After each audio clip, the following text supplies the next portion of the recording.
Ajnanatimirandasya Gyananjana Shalakaya Chakshurunmilitam Yena Tasmai Shri Gurave Namaha. We're looking at the Srimad Bhagavatam, 7th canto, 7th chapter, verse number 21, 7:7:21. And this is what Prahlad learned within the womb of his mother.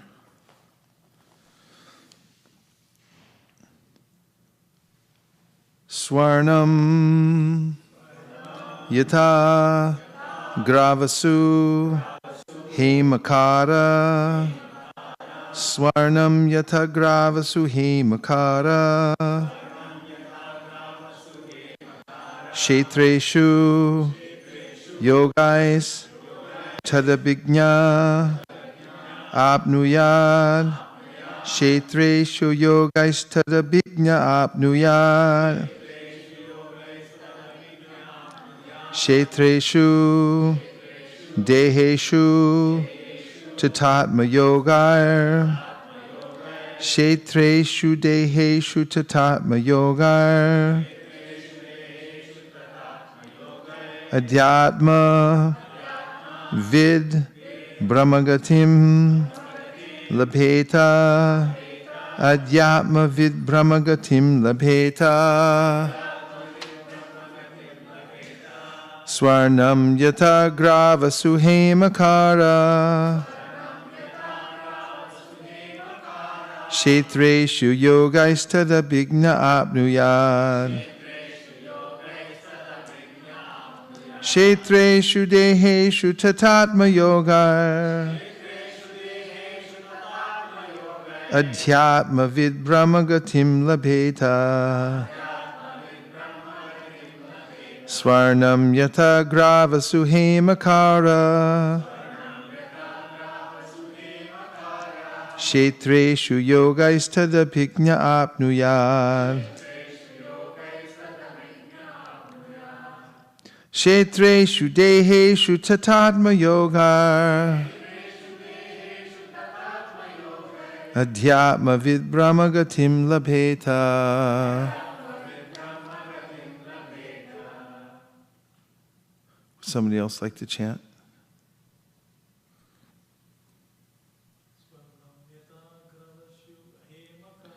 Swarnam yata gravasu hemakara. Kshetreshu yogais tadabhignya apnuyad. Kshetreshu deheshu tatatma yogar. Abhyatma vid brahmagatim labheta.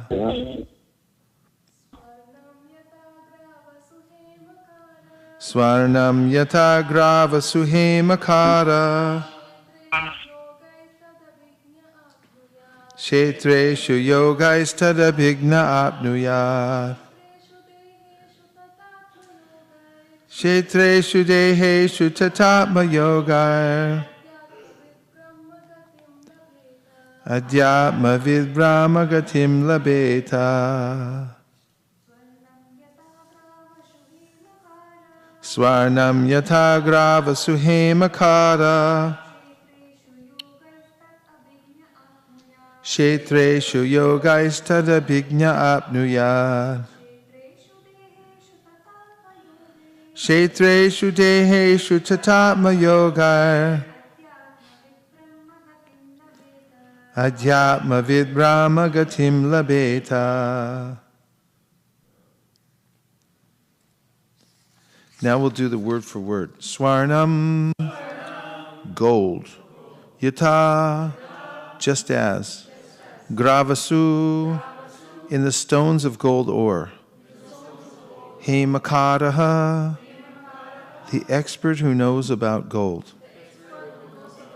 Kshetreshu, in the gold mines. Yogai, by various processes. Tadabhignya, an expert who can understand where gold is. Apnuyad, very easily obtains. Kshetreshu, within the material fields. Deheshu, the human bodies and all the rest of the 8,400,000 different bodily forms.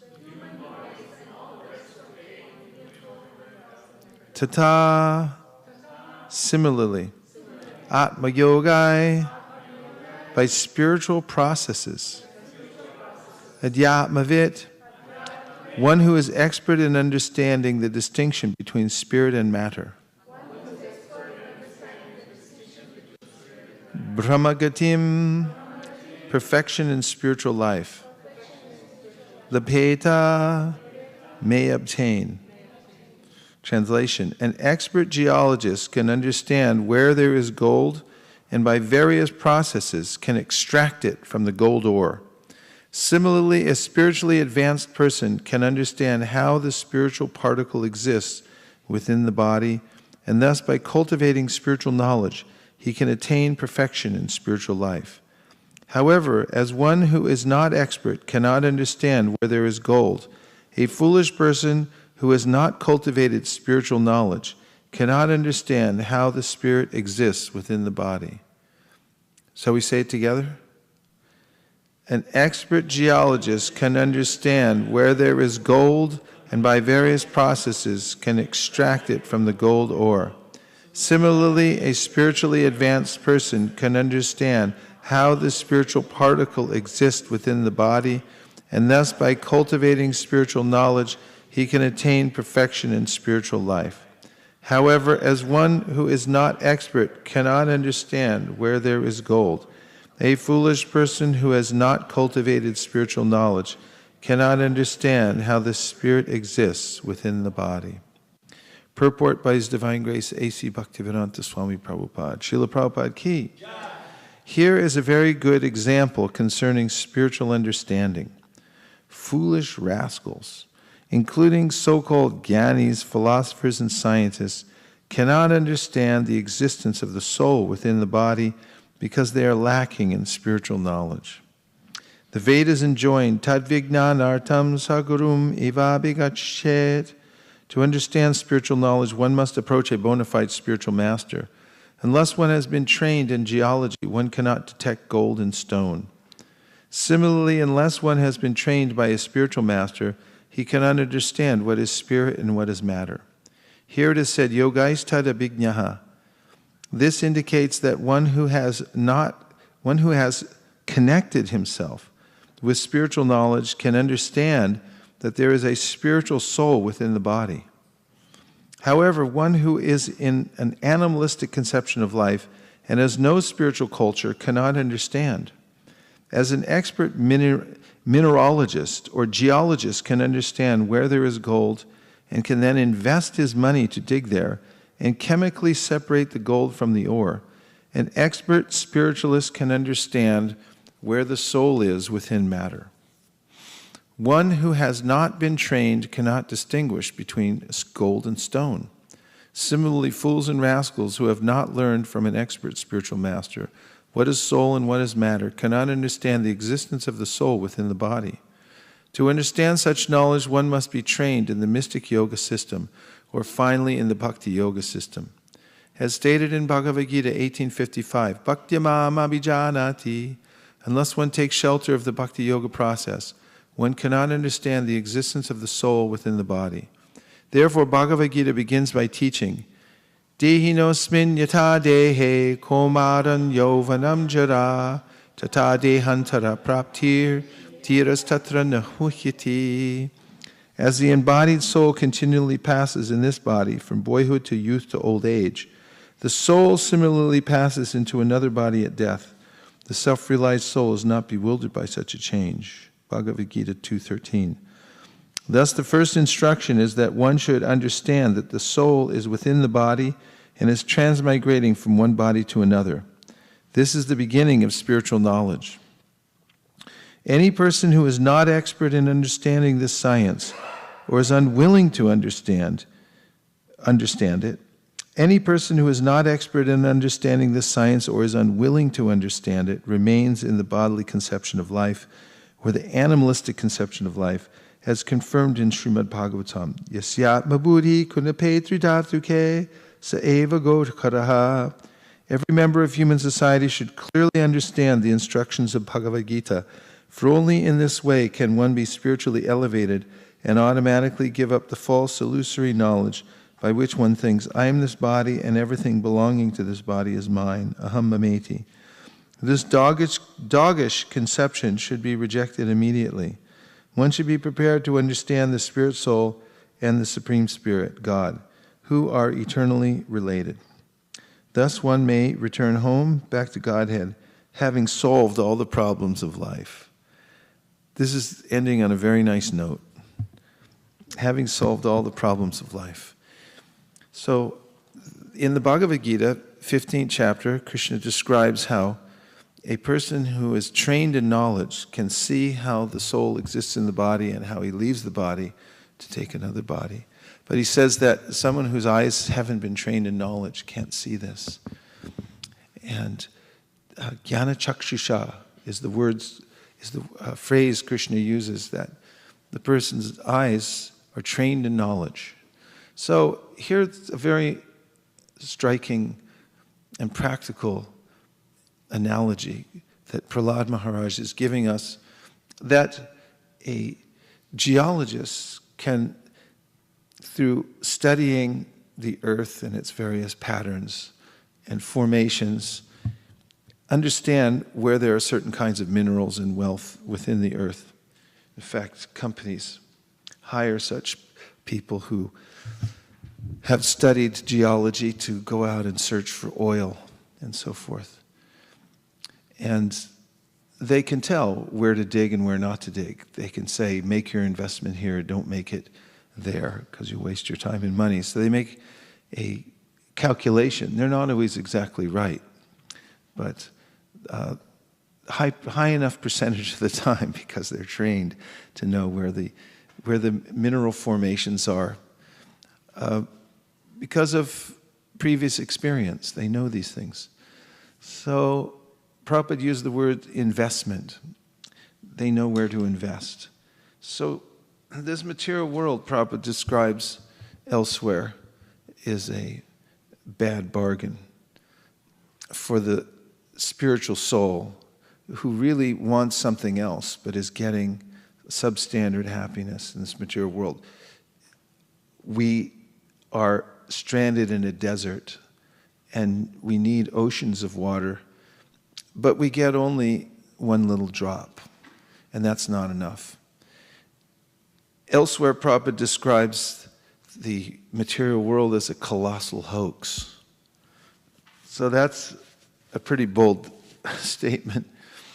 A colossal hoax. It means that you're really getting ripped off here, and there's not much of an investment at all.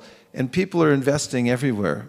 In fact, every living entity is a little investor, going around looking to see where can I put my money.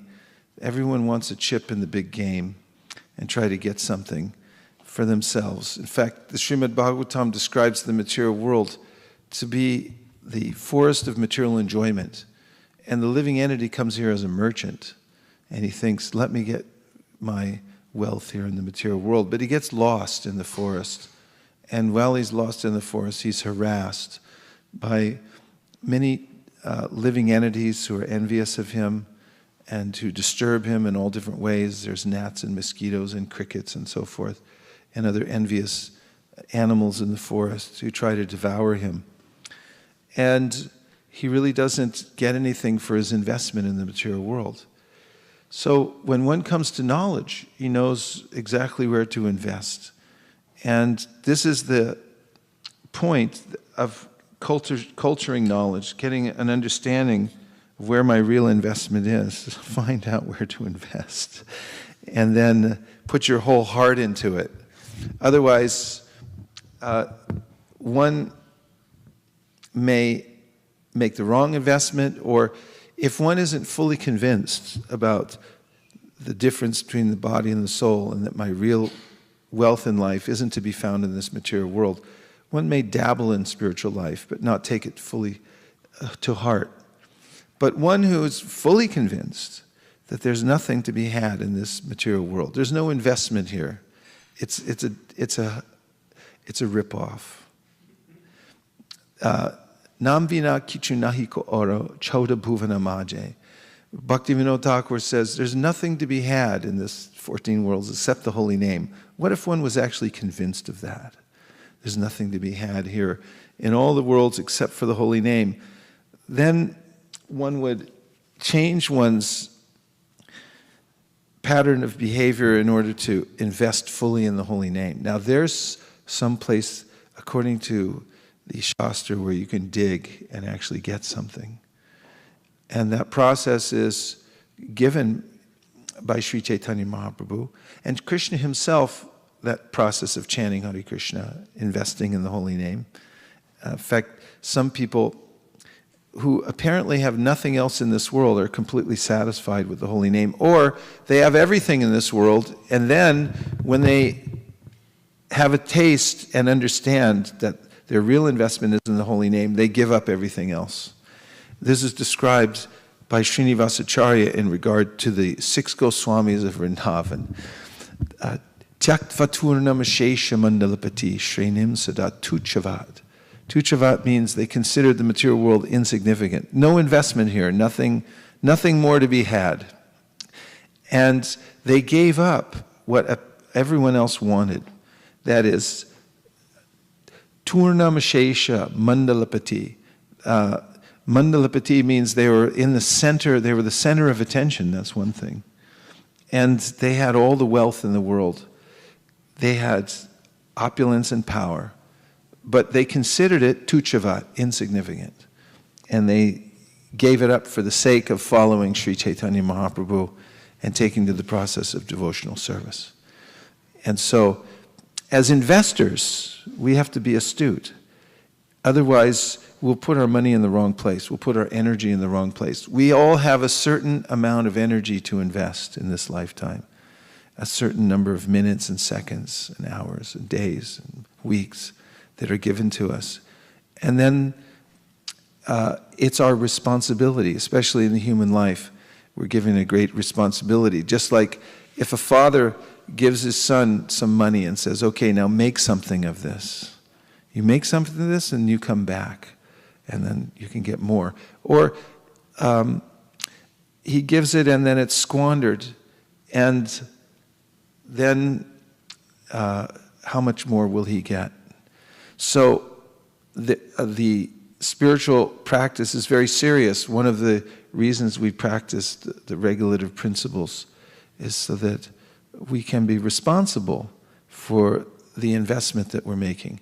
If you went to your investment advisor and asked him how you were doing this year, and he said, oh, I don't know, I haven't done your thing yet, even though it's past the time. Why haven't you done it? I was intoxicated.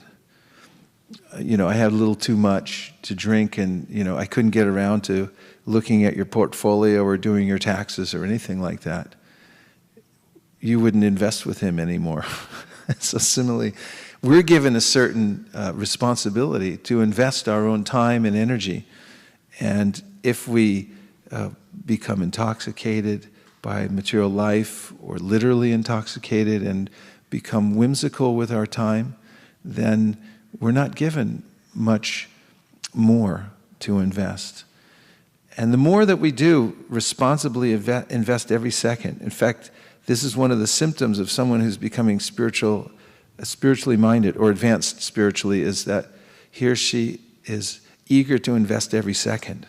The more I see units of time as important investments, and the more I become greedy to invest every second, this is a symptom of spiritual advancement. I understand what's at stake. I understand the responsibility that's been given to me, that I've been handed this capital, which is time, and the facility to invest it. And then if I squander it, or if I leave it on the sideline, I don't put it into the investment that I should, then I'm irresponsible, and I'm not given more. So being an astute investor, one has to train oneself and become convinced where the real investment is. And also interesting in this analogy is that he's pointing out a person whose eyes are trained in knowledge knows how to see the spiritual essence in every body. And we looked up the other day the word tabernacle, and in it says a moving church in which is contained the spiritual essence. So living entity is an essence of spirit. And that's the most valuable thing in this world. And a person whose eyes are trained in knowledge actually sees that spiritual essence within every living entity and also understands the soul's value as a part and parcel of Krishna. And for such a person, there's never a lack of engagement or interest in life because one sees the spiritual essence and knows how to connect it to Krishna. So investing is an active term, investment. And the fact that we're investors means that we have to be astute. We really have to study the science carefully and know where to place our energy for our own personal advancement. And also, we have to be able to see beyond just the physical body. As Prabhupada points out in this verse, the statement by Krishna, Dehinosmin yata dehe komaranyovaram jara tata dehantara praptir dhiras tatra namuyati. You know that verse from David? Very good. That as one whose eyes are trained in knowledge sees that just the body's changing from boyhood to youth to old age, and that it changes bodies at the time of death, and a self-realized person is not bewildered by that change. That's very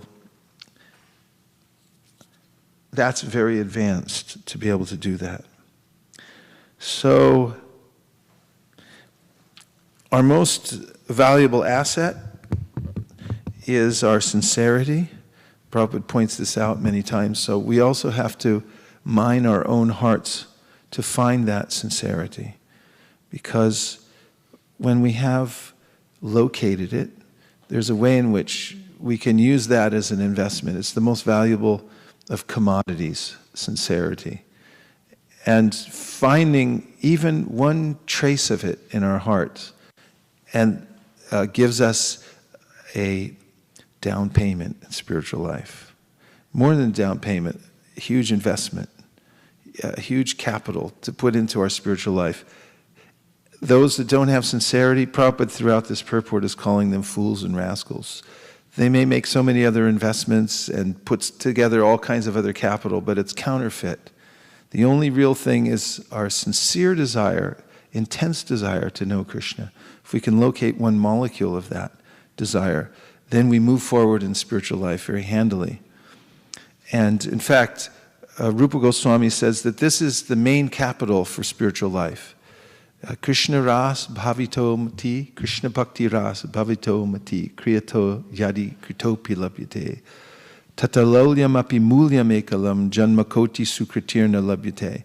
He says that in millions of births, investing in all kinds of other activities that aren't sincerely aimed at attaining Krishna is a useless waste of time, and one can't get Krishna, one can't get bhakti, the real essence, the real purpose of life, the real goal of life. But if one has some greed, some lolyam, some intense desire to get Krishna, then that's the capital through which one can purchase Krishna. And then he says, if one has that capital, you should put it on the table right away. Get it in the market. Just like one of the biggest mistakes in investing is just to not invest at all. Because you're going to lose the money anyway because there's inflation, and keeping your money on the sidelines, you have to invest. So he says, if you find that capital, that you have that desire, you should go and if it's available, you find where it's available, you see there it is, go get it right now. Don't wait. Invest right away. Go put all your money on the table and get that bhakti, that advancement. And it's the most valuable thing one can get. Krishna says in the Bhagavad Gita, even if you get a little bit of it, swalpamapya siddharmasya. This is sualpam, he said. Even get a tiny bit of this bhakti, then you've got something really valuable. Everything else in the material world is insignificant. Nam bina kichunahi ko aro, choda bhuvanamaji. Nothing to see here, nothing else to be had. This is the feeling of a person who's actually ready for bhakti. And Queen Kunti says, person should be materially exhausted. Materially exhausted. What did you have for lunch? So, materially exhausted means I don't see any good in this material world anymore. You know, when Arjuna is on the battlefield and he suddenly sees the whole world's dried up, everything he's worked for, you know, you work hard and you want to go show your parents, look, I got a diploma, look, I've got money, look, I got a new car, all this. And then, you know, his scene now, he's facing his own family members on the battlefield, and he's thinking, who am I going to show it to after I win? This thing, what a useless waste of time.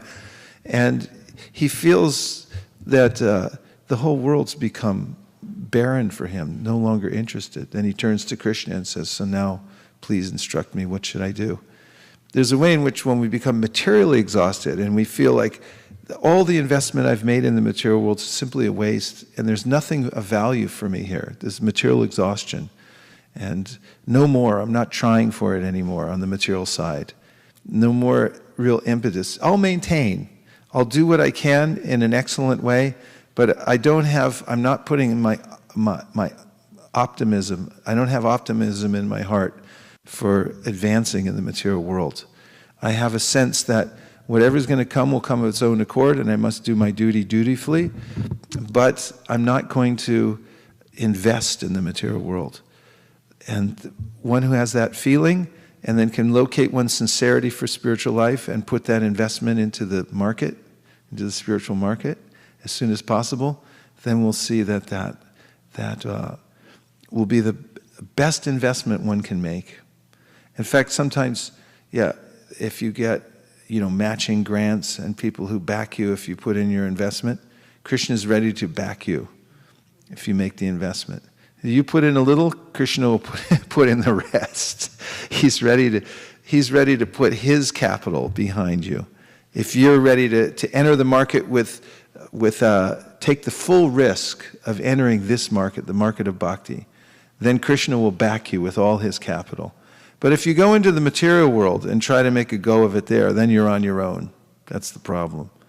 And nobody can make it ultimately in the material world. It's all for naught. In fact, it's even more suffering if you do well in the material world, because then you lose the whole thing. I was just up in Toronto. The temple is in the downtown area that is one of the most affluent in all of Canada. And I take my walk every day up and down the street, and I see people put so much into their houses. They have these really ornate, opulent houses. They're kind of nice, too, not like they build houses nowadays. I hate the houses nowadays. They're really ugly. They're just bogus, stupid houses. I hate them. But these houses, they're made out of stone. They're kind of classy and stuff. And people hire the best architects. And every time I'm there, up and down the street, people are remodeling everything, get it ready. Thinking, how much time do you have here anyway? I mean, it's not going to last. You'll get a phone call, or the doctor's going to say, my sister passed away recently. She was a really nice sister. I really liked her a lot. But, she was a professor of geology. She taught geology at Western Washington University in Bellingham for over 30 years. And she was ready to retire. She was quite a bit older than me.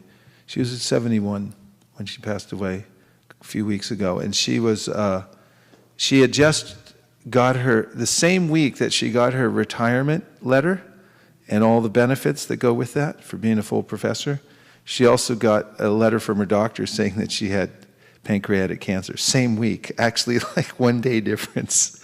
And she was talking to me, I was like, Oh, this is strange, I just got ready for retirement, and then I got this other letter saying, you got like 3 months left or something like that.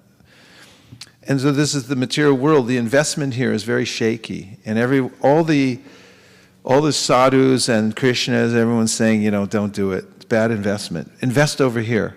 And if you just invest a little bit in the spiritual side, it goes so far. And even if you don't have full faith, even if you can't put all your money in at first, even if you put a little bit in, Krishna says, swalpam apyasya dharmasya. Even you start with the smallest little investment, it'll pay off in a big way. And then you can start investing more and more and more. But if you really want to cut to the front of the line, you just, put it all in. Put your full investment. At least invest your full heart in the process of devotional service. So we have to look in ourselves. One thing we have to find out where that sincerity is. Locate it. Before we chant, we should call out to Krishna, please, let me be a full-time investor in this process. And find that and bring it to the process, this full sincerity, or whatever amount we have because of our good association in the past.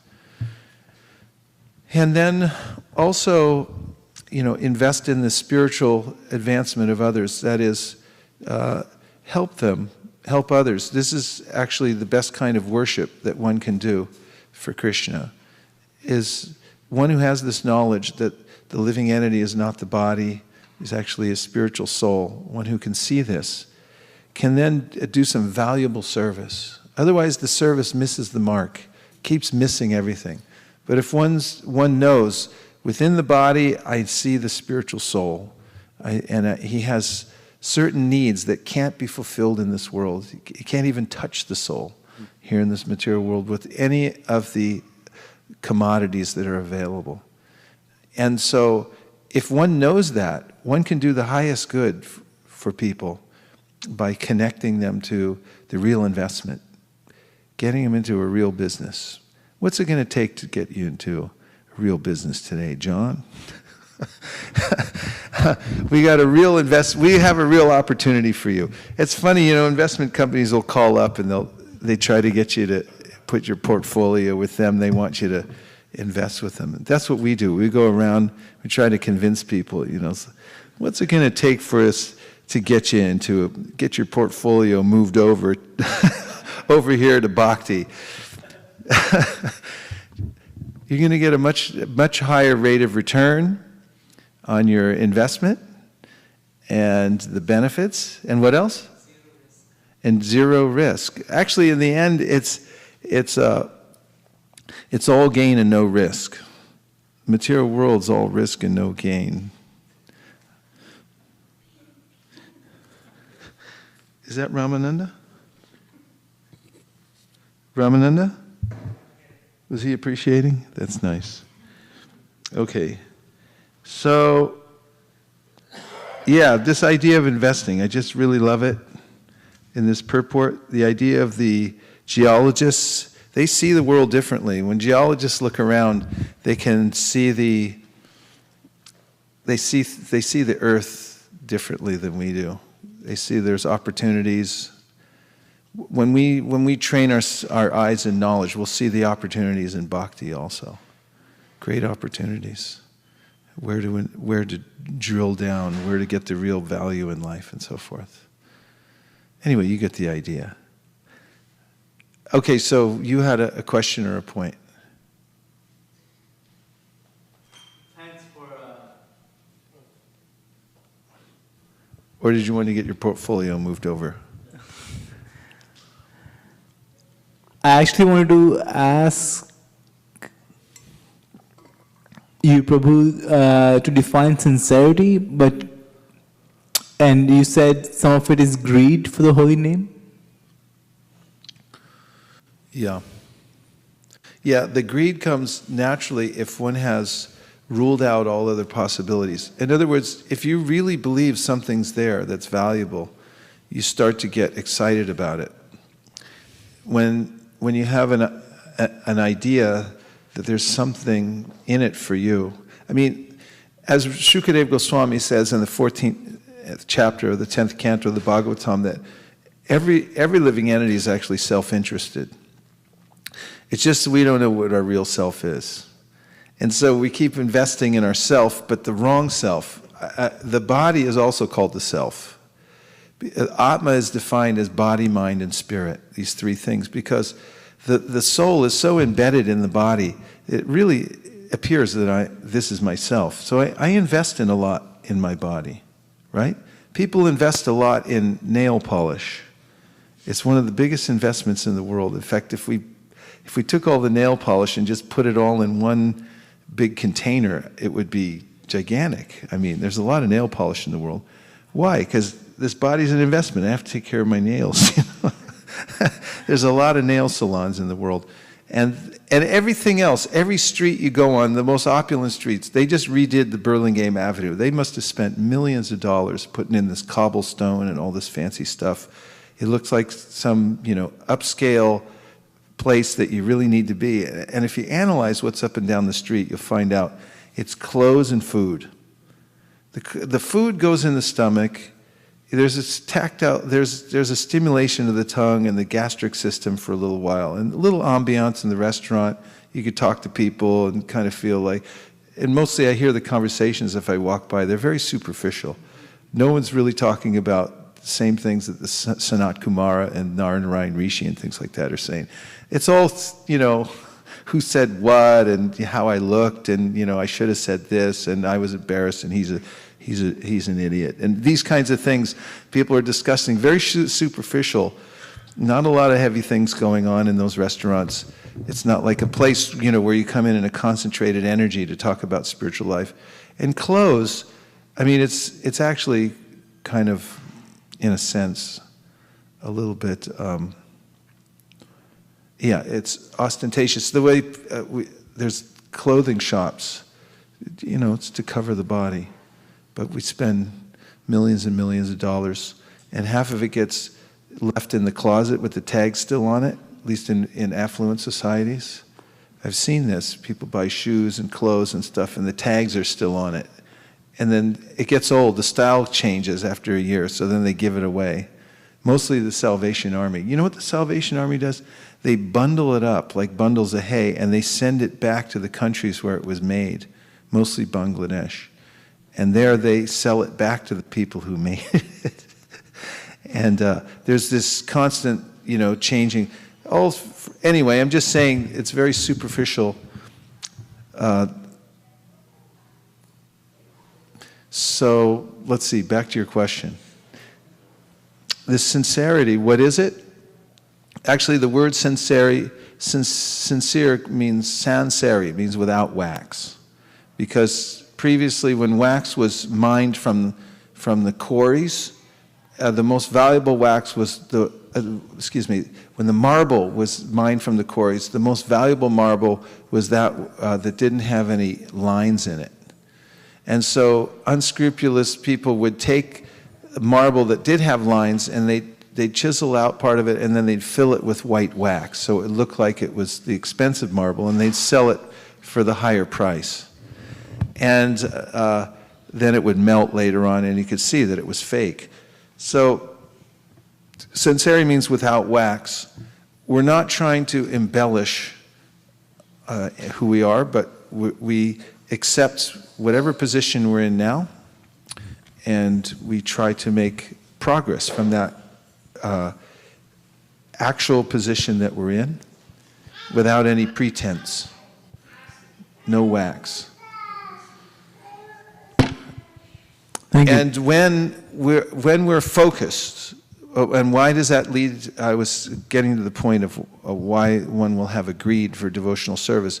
As soon as one understands that there's nothing for me in this world that's actually of value, and sees one's real value in advancement in spiritual life, then just as much as a materialistic person will in a greedy way invest all of his energy in trying to increase his capital. So a devotee will also try to increase his or her spiritual capital with as much vigor or more. you know, like investors like Mike Milken. I read a book about him a long time ago. He made billions of dollars investing in junk bonds. And you know Mike Milken?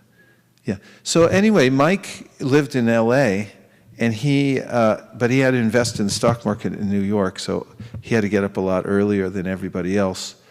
And he was up at 2 a.m, really, going over the paperwork, making the phone calls, getting ready for the day, and it's all for making money. And so people become very dedicated to advancing their cause in the material world.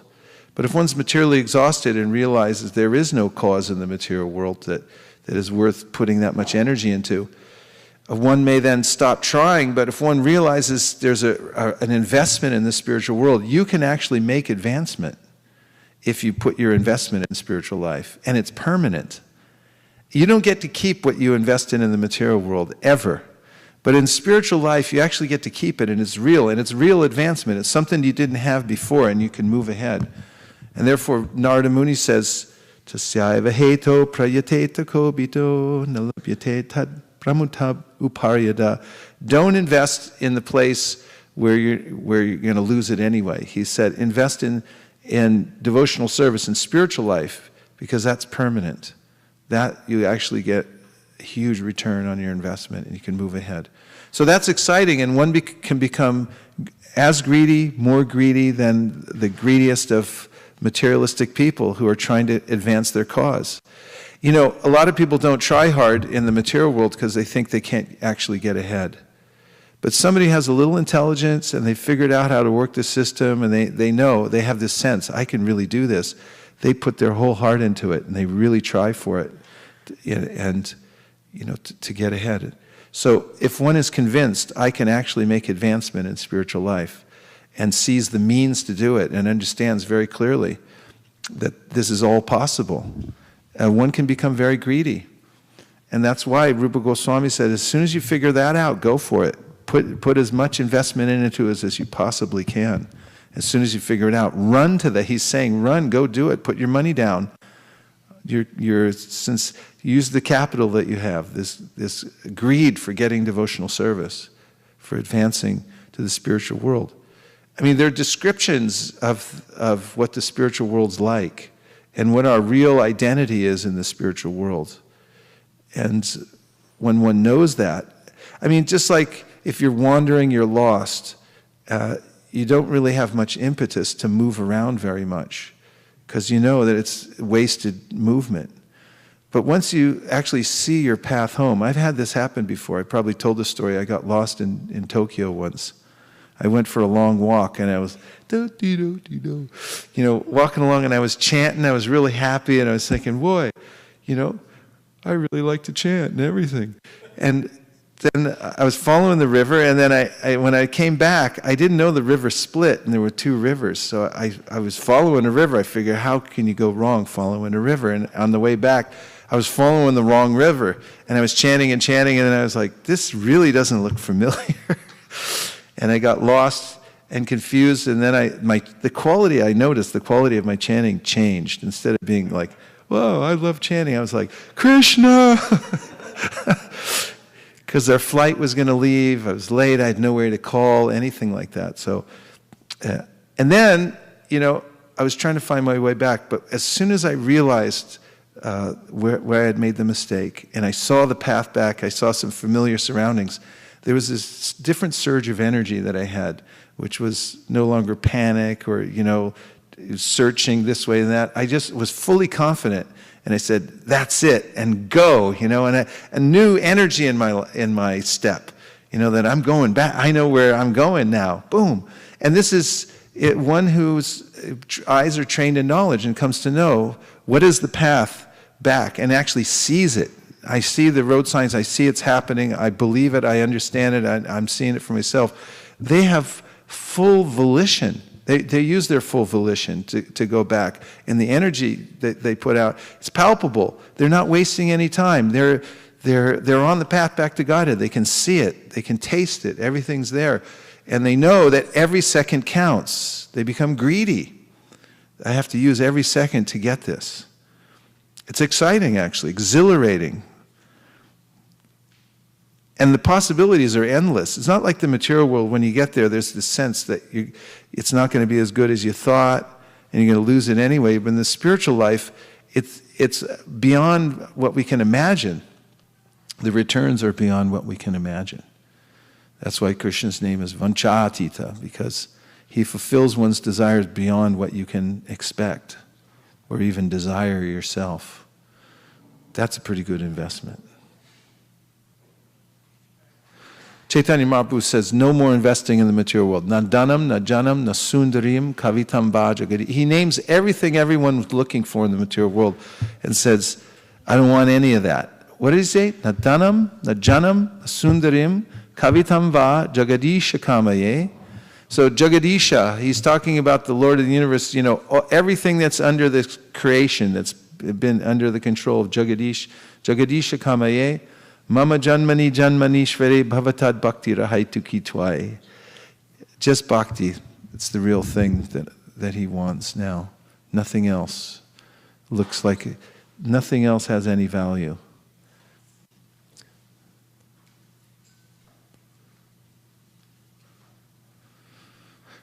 Yes, Vishaka Lila.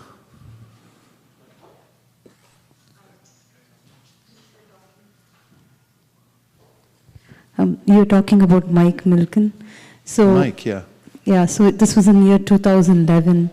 Radhanath Maharaj had a chance to meet him in his office in Los Angeles. And there is this Mike Milken conference arranged by their office every year.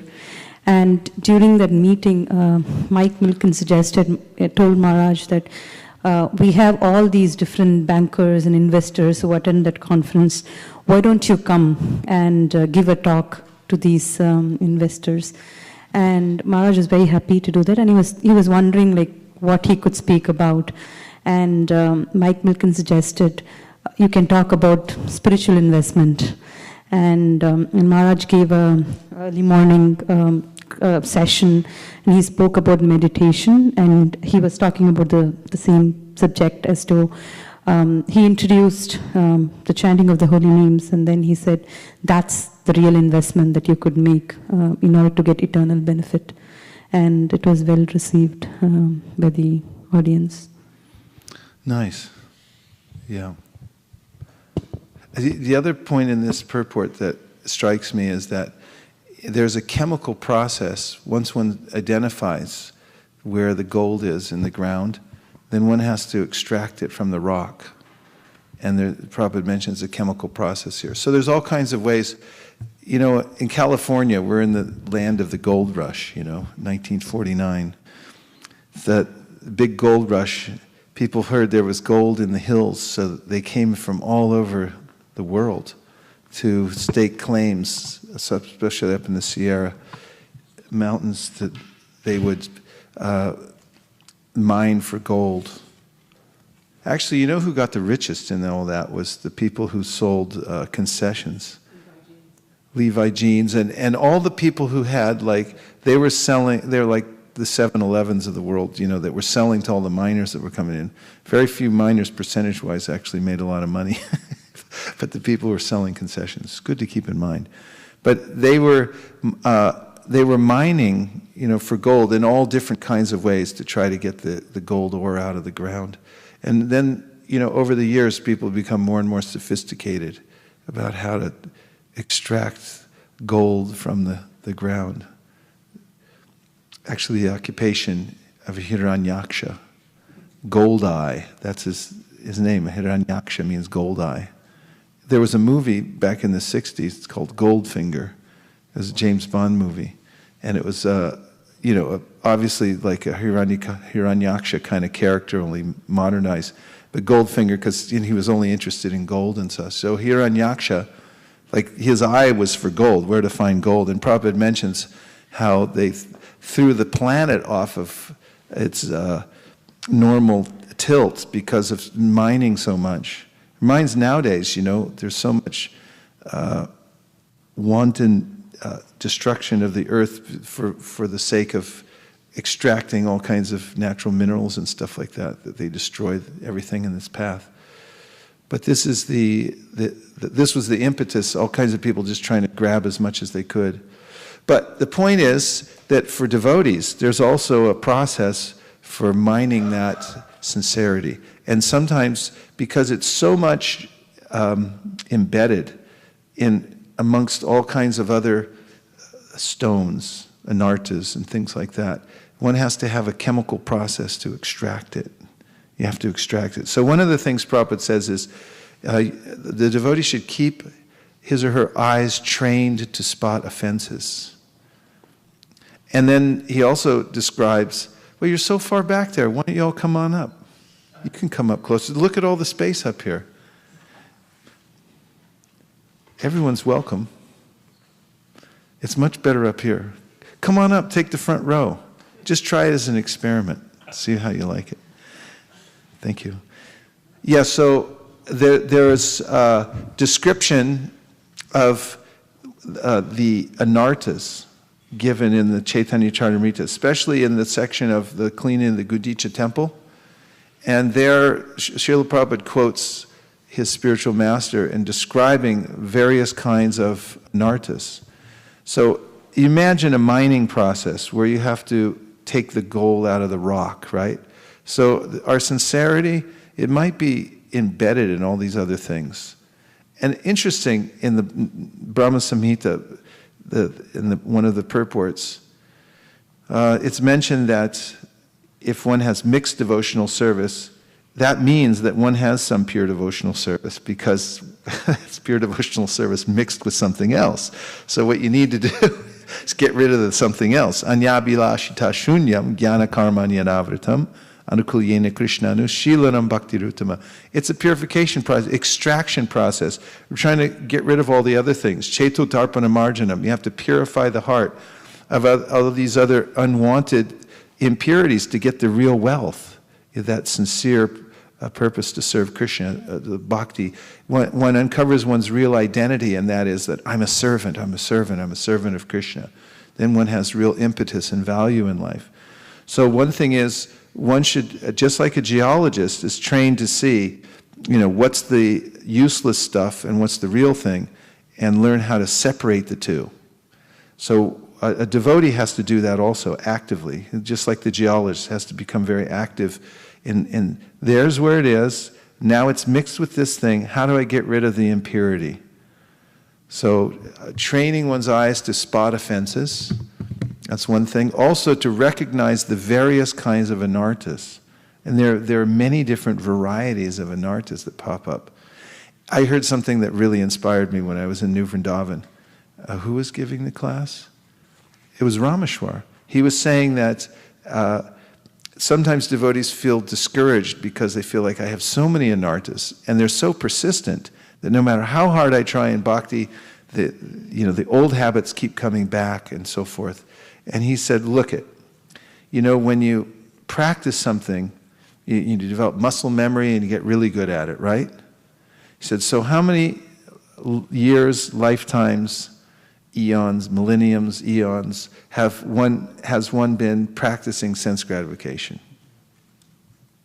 Longer than you've been practicing the violin or the ukulele, right?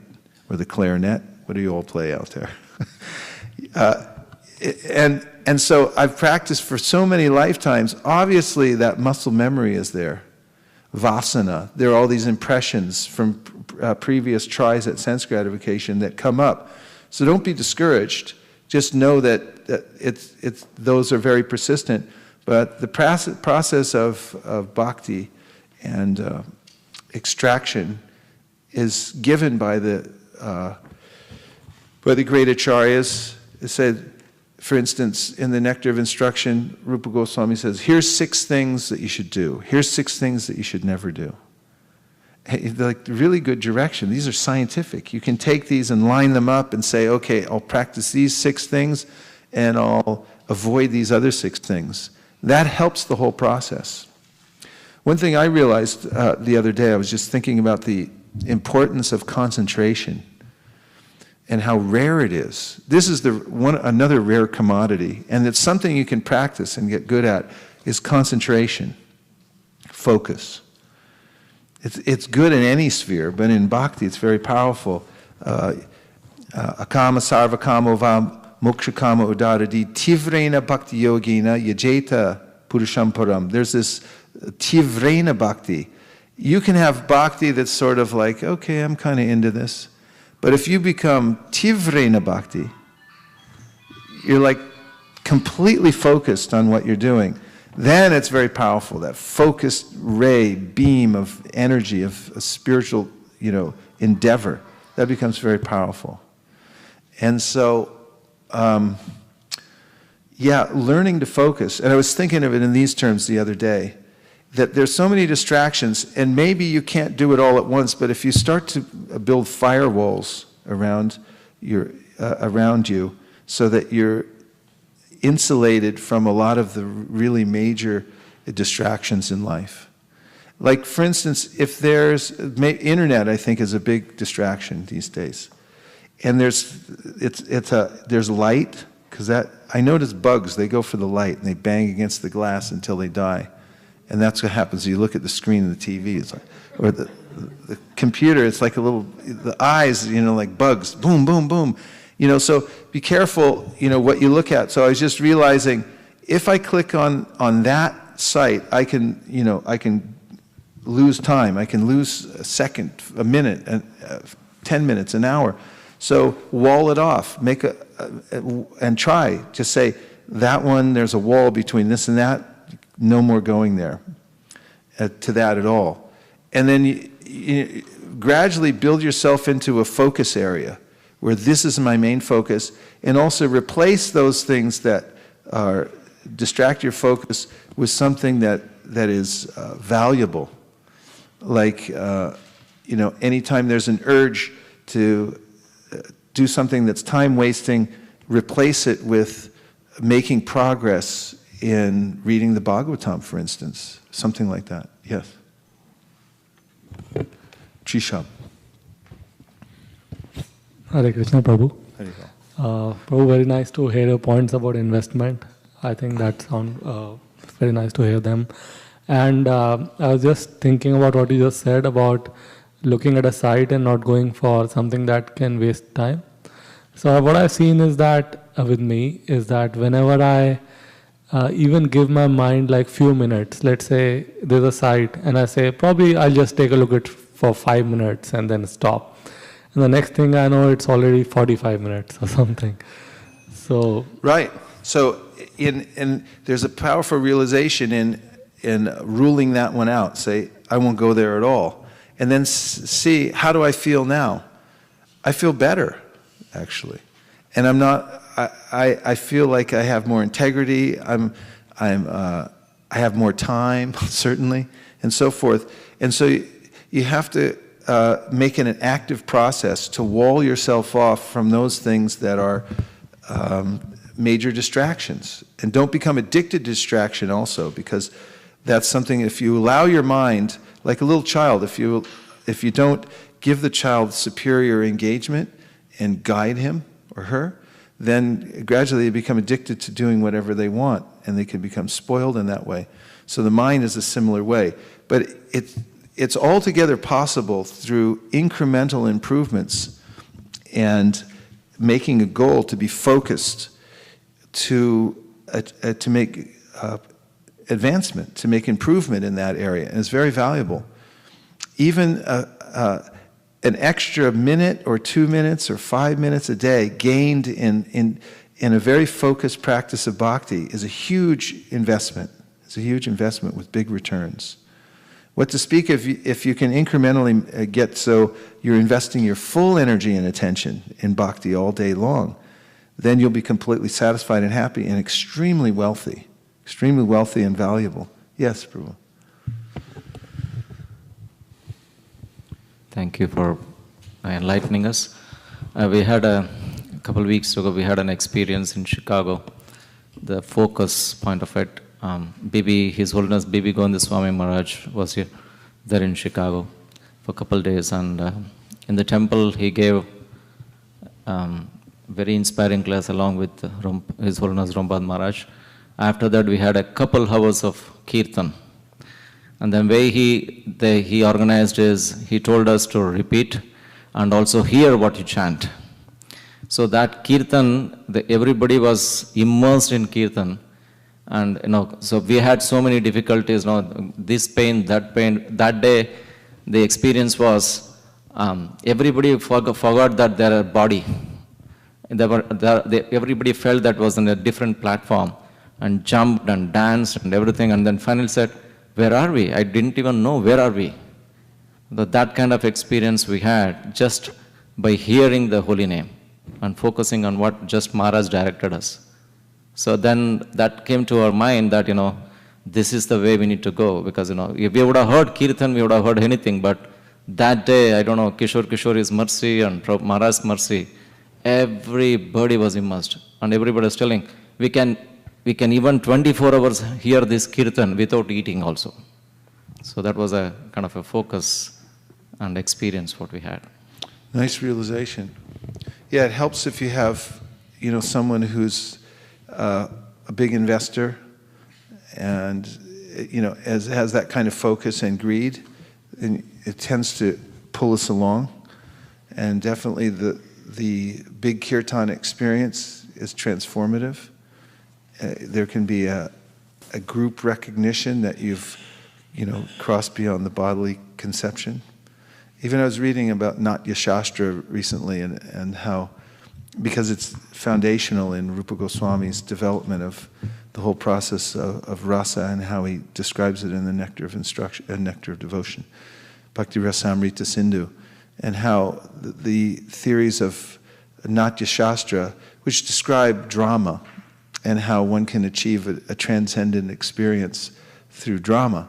There's a way in which, either in a tragedy or a comedy or something like that, there are these points at which you actually completely forget your separate identity, and you're identified with the situation, and you also become one with the audience, because all at once the audience is absorbed in the same mood because of you kind of leave your egoistic, self-centered world for a minute, and you experience, according to the theory of this Natya Shastra, it's a transcendent experience, very similar to merging into the absolute. It's like you're not in anxiety, and nothing is like you're not even your body, you're not even you anymore. You're just part of the crowd.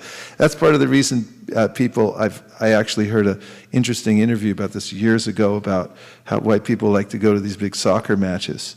They merge in the crowd. They become one with the crowd, and they're all chanting, for their team and everything like that. And they feel this oneness with the crowd, and all their anxieties are left behind, and they become something, they experience something transcendent. So in this kirtan, when you have a leader that you trust who's leading, and you're intrigued by them, and they have this power, and then there's the group chanting together in the holy name, and there's a way that there's liftoff, and one can experience this transcendent, have this real transcendent experience through the holy name, like you just described. Yes, Pitul. Dandavats Prabhu. Prabhu, one point you mentioned about sincerity was that if you associated it with being materially exhausted, right? But many times the mind might trick me saying that hey, you're not so bad after all, you've got a decent job and a decent job and good family, so what are you kidding about? Like, you don't have any reason to be materially pessimistic or exhausted, so how I can silence the mind on this? Well, I don't know about silencing the mind, but you can definitely reason with your mind. Because through taking everything to its ultimate and logical conclusion, you can sort of forecast what's going to happen to you. And this is one of the ways that a jnani, a person who's thoughtful, can deal with lust. You conquer the lower self by the higher self, because lust comes in from the lower self and says, go for it. And then the higher self says, we've done that before and ended up in jail. Or, I was in debt. I lost everything. And, it's like, why should I do that again? And you have to have a way to actually short circuit the lower self who's demanding all kinds of things, and you say, no, I can't do that. And the more you can live in that area where your higher self is fortified, so, you know, the whole idea of I'm okay in the material world, I just describe it as sort of an optimism for getting ahead in the material world. There's nothing wrong with living one's life, because you have to eat and breathe, and Krishna says it in the Bhagavad Gita. A person has to work to survive. So it's Krishna is not advising that you give up your work. You have to work, but you have to work in such a way that your situation, you're extricated from your entanglement in the material world. So work for yajna and work for adjusting your situation so you can be better off in the material world are two different things. Like if you see a nice neighborhood and you think like, oh, that's me, I really have to move there in order to be happy. This is illusion. Because first of all, you won't be happy moving there. People aren't happy because of having a bigger house or, you know, their surroundings necessarily. But if in the course of doing your service and so forth, you have to deal with different kinds of energies, but you're using it for Krishna and yajna, then you'll feel satisfied. And even though you're dealing with those energies, you'll become detached from them. So one thing is take everything to its logical conclusion, that you're going to lose it anyway, so why are you so proud of it? And I mean, haven't you experienced enough times that of being proud of something that you had and then realizing that, you know, it was just taken away from you? Or that, you know, the other shoe drops and then you realize you weren't as well off as you thought you were. It's kind of an illusion. Helen Keller and many other, like she was a philosopher, deaf, dumb, and blind at birth, but she excelled in so many different ways. So there's a quote I like of hers that is about how anyone who thinks that they have security in the material world is in a complete illusion. But of course, you know, that's what Shukadeva Goswami says. These are fallible soldiers that we're taking shelter of.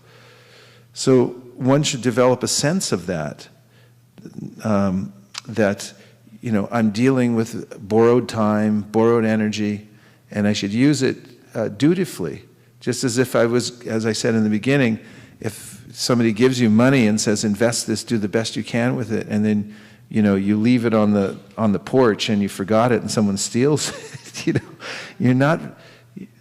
you're not doing your duty very well. So we should invest whatever we get in yajna, and then we'll be satisfied. Prabhuji, Sudeep Prabhu just has made a point. My humble obeisances, greatly enjoying the talk, like the point of making smaller, consistent improvements and make advancements as you progress, taking smaller steps leading to the point where you can, and then run. So, I had a question also. Yeah, that's a good investment advice anyway. Some of the best investment advice comes from the Bible, and it talks about how you should invest 10% of your gross income in a good investment every month, no matter what. If you don't have enough to do that, you should either make more, spend less, and over time, you'll become a wealthy person. So in spiritual life, even if you invest a little bit, and Prabhupada says this in regard to the Prachetas, they gave 10,000 years of their life, or 1,000 years in a time when there was 10,000. He said if you make a 10% investment of your life, you can attain success in spiritual life. Yes? What?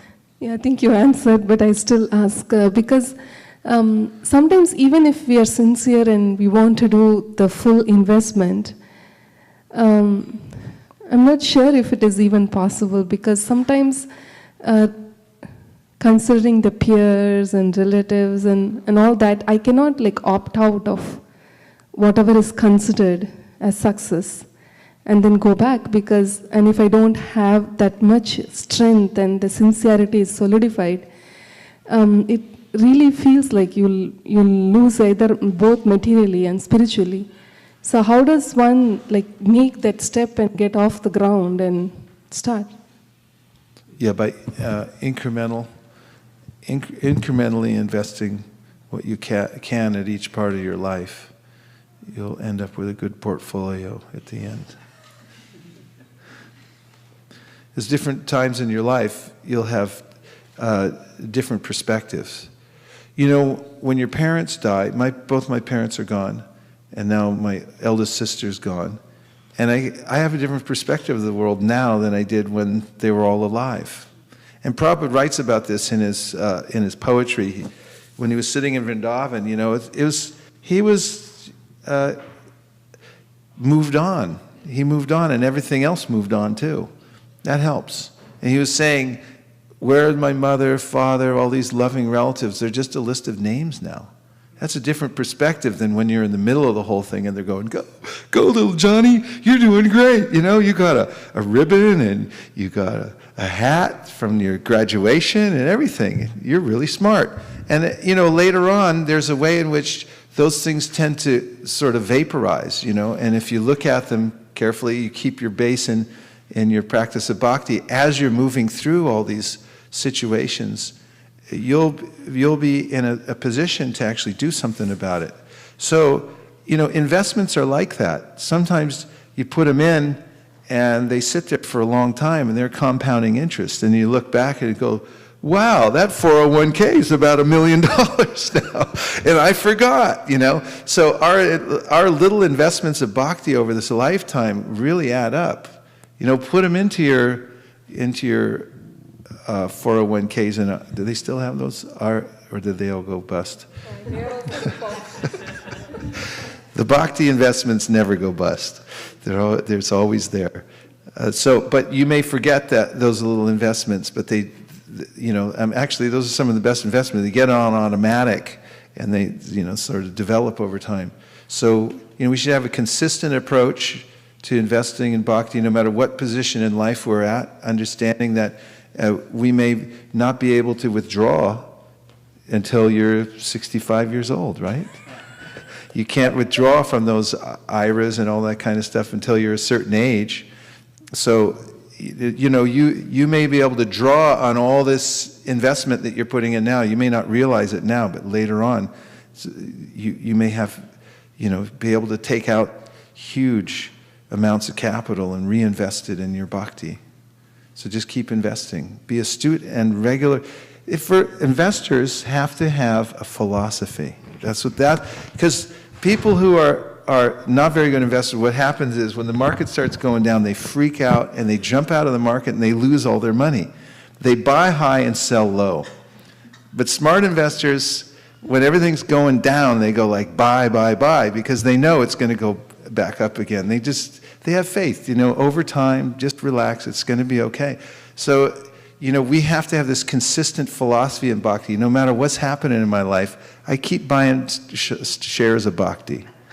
You know, whatever else is going on in my life, whatever things, I still take my investment and whatever you can afford, you know, it's like, okay, it's only 10% right now, later I'll I'll put it all on there, but buy your shares and put them in the account and keep investing in bhakti. Yeah. We got 30 seconds left. So Prabhu, one more thing I think, which is like the stock market. I mean, that if you are really in a bad position materially, then it's easy to remember God and invest in bhakti. But when you are in a good situation, then investing in bhakti, I think, has more value, which is like... yeah, that's good. The analogy goes on.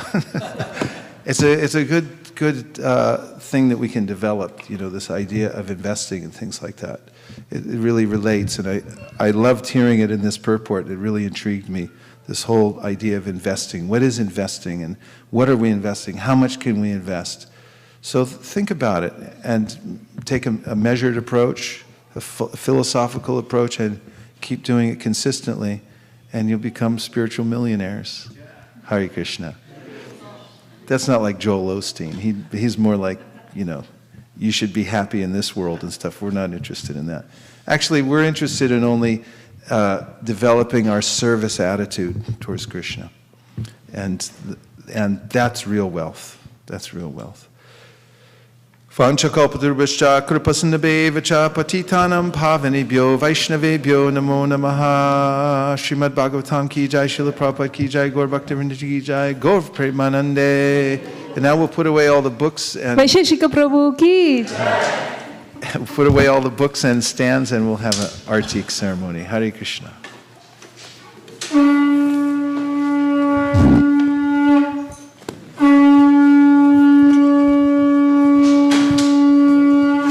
Nachari Armarman, Nachari Armarman, Nachari Armarman, Nachari Armarman, hey, Nachari Armarman, Nachari Armarman, Nachari Armarman, Nachari Armarman.